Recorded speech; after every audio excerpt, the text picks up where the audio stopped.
Alhamdulillahilladzi kana bi'ibadihi khabiran basiran. Tabarakalladzi yaj'ala fis samaa'i burujan wa ja'ala fiha sirajan wa qamara. Asyhadu an la ilaha illallah wahdahu la syarikalah wa asyhadu anna sayyidana wa nabiyyana Muhammad ibn Abdillah. Allahumma salli wa sallim ala sayyidina Muhammadin sayyidil mursalin wa ala alihi wa ashabihi wa man tabi'ahu wa mawala. Amma ba'd, faya ayyuhal muslimun, usikum wa nafsi bitaqwallah, faqad fazal muttaqun. Faqala ta'ala, ya ayyuhalladzina amanu taqullaha haqqa tuqatih wa la tamutunna illa wa antum muslimun. Ma'asyiral hadirin jamaah Jumat rahimakumullah. Marilah senantiasa kita selalu memanjatkan puja beserta puji syukur kita kepada Allah Subhanahu wa taala. Semoga kita semua yang melangkahkan kaki ke masjid ini termasuk dalam golongan orang-orang yang bersyukur. Amin ya rabbal alamin. Salawat ma'assalam selalu tercurahkan kepada sosok figur umat, belahan jantung Siti Aminah. Dialah imam salat para malaikat dan para nabi dan para rasul di Baitul Ma'mur. Siapa lagi kalau bukan baginda Habibina wa Syafi'ina wa Maulana Muhammadin sallallahu alaihi wasallam. Semoga kita semua sampai kelak yaumil kiamah nanti akan mendapatkan syafaatnya. Amin amin ya rabbal alamin. Ma'asyiral hadirin jamaah Jumat rahimakumullah. Rasulullah sallallahu alaihi wasallam bersabda di dalam suatu hadisnya yang diriwayatkan oleh Imam Abu Daud, Imam At-Tirmidzi dan Ibnu Abbas, bahwa ada 4 golongan manusia yang dirindukan oleh surga. Apa kata beliau? Al-jannatu mustaqatun ila arba'atina farin. Qaril Quran wa hafizil lisan wa mut'imil ji'an wa shaumi Ramadan. Yang pertama kata Rasulullah, ada 4 golongan orang yang dirindukan oleh surga. Surga yang merindukan. Mari kita analogikan, ketika kita berangkat dari rumah, kemudian kita bekerja, atau kita berada di tempat lain, kemudian istri kita, anak-anak kita, ataupun keluarga kita mengabarkan kepada kita bahwa kita dirindukan oleh keluarga kita. Begitu senangnya kita. Lalu bagaimana kalau surga yang merindukan kita? Siapa yang dirindukan oleh surga? Yang pertama kata Rasulullah SAW, talil Quran, yaitu orang yang senantiasa membaca Al-Quran. Al-Quran adalah sebagai pedoman hidup bagi kita orang yang beriman. Jangankan kita membaca, memegang Al-Quran pun dihitung sebagai amal ibadah kita. Ketika kita melihat huruf Al-Quran, ketika kita mengucapkan di lisan kita membaca Al-Quran, maka Allah Subhanahu wa taala menulis itu amal ibadah. Begitu utamanya Al-Quran. Bahkan dalam salah satu hadis yang lain, Rasulullah SAW mengatakan, wa an ibni Mas'ud radhiyallahu anhu qala, man qara'a harfan min kitabillahi falahu hasanah wal hasanatu bi asyrin amsalha. La aqulu alif lam mim harfun walakin alifun harfun wal lamun harfun wa mimun harfun. Barang siapa yang membaca satu huruf dari kitab Allah, maka baginya satu kebaikan.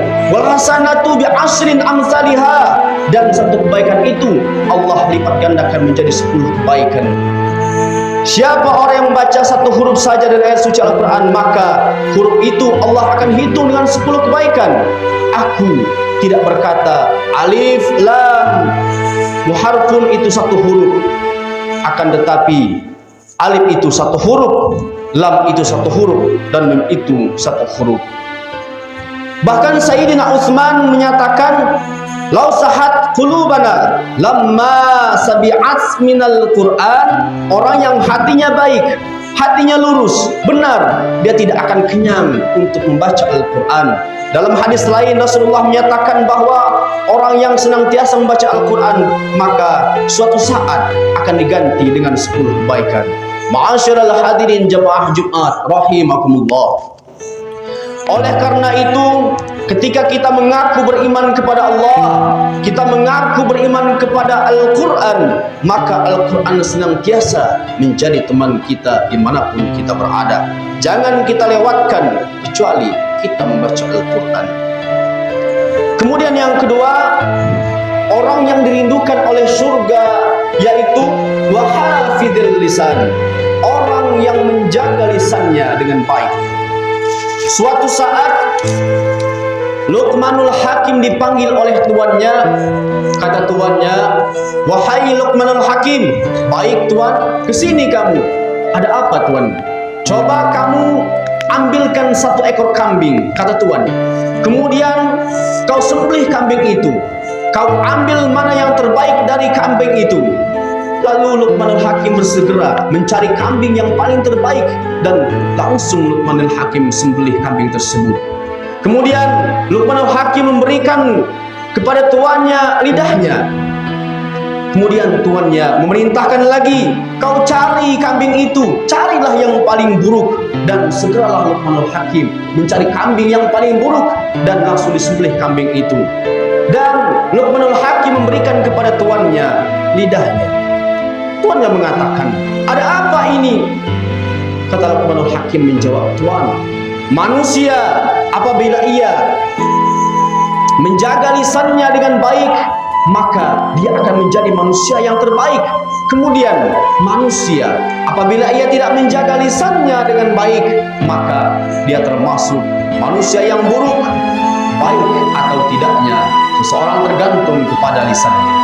Makanya wahafizil lisan ataupun menjaga lisan dengan baik termasuk orang-orang yang terpuji, bahkan termasuk orang-orang yang dipuji oleh Allah Subhanahu wa taala dan para rasulnya. Ma'asyiral hadirin jemaah Jumat rahimakumullah. Kemudian yang ketiga, orang yang dirindukan oleh surga yaitu wa mut'imul ji'an, yaitu orang yang memberi makan kepada orang yang lapar, orang yang memberi makan kepada orang yang butuh. Siapapun ia, kita berikan makanan, ikhlas niat kita kepada Allah Subhanahu wa taala. Apalagi makanan itu kita berikan kepada orang-orang yang baik, kepada orang-orang yang bertakwa, maka dari makanan itu dia bisa beribadah kepada Allah, maka kebaikan-kebaikannya akan selalu Allah berikan. Man sanna sunatan hasanatan falahum ajruha wa ajru man amilan yaumil qiyamah. Siapa orang yang memberikan kebaikan, kemudian orang lain melakukan kebaikan tersebut, maka pahalanya akan Allah alirkan sampai nanti di yaumil qiyamah. Ma'asyiral hadirin jemaah Jumat rahimakumullah.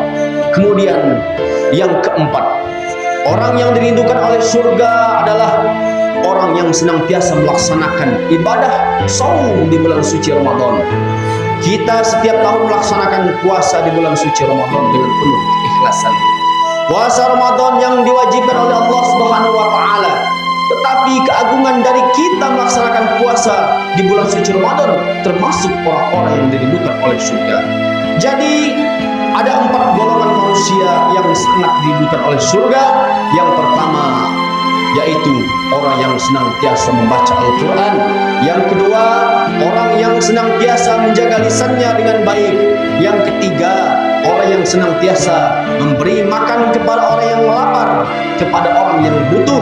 Dan yang terakhir, yang keempat, orang yang melaksanakan ibadah di bulan suci Ramadan. Dan 4 ini harus berjalan bersamaan karena waw atau mutlak jamak. Ketika seseorang melakukan ibadah, dia membaca Al-Quran, dia melakukan kebaikan dengan menjaga lisannya, kemudian dia memberi makan kepada orang yang membutuhkan, dan di puasa di bulan suci Ramadan amalan ini tidak terputus, maka orang ini dijamin oleh Allah dan Rasulnya akan dirindukan oleh surga. Masyaallah hadirin jemaah Jumat rahimakumullah. Semoga Allah Subhanahu wa taala membuka hati kita agar selalu berbuat baik dan mengamalkan apa yang telah dianjurkan dan diperintahkan dan digambarkan oleh Rasulullah SAW kepada kita semua. Barakallahu wa lakum fil Qur'anil azim. Wa nafa'ani wa iyyakum bima fihi minal ayati wa dzikril hakim. Wa taqabbala minni wa minkum tilawatahu innahu huwas samiul alim. Aqulu qawli hadza fastaghfiruhu innahu huwal ghafurur rahim.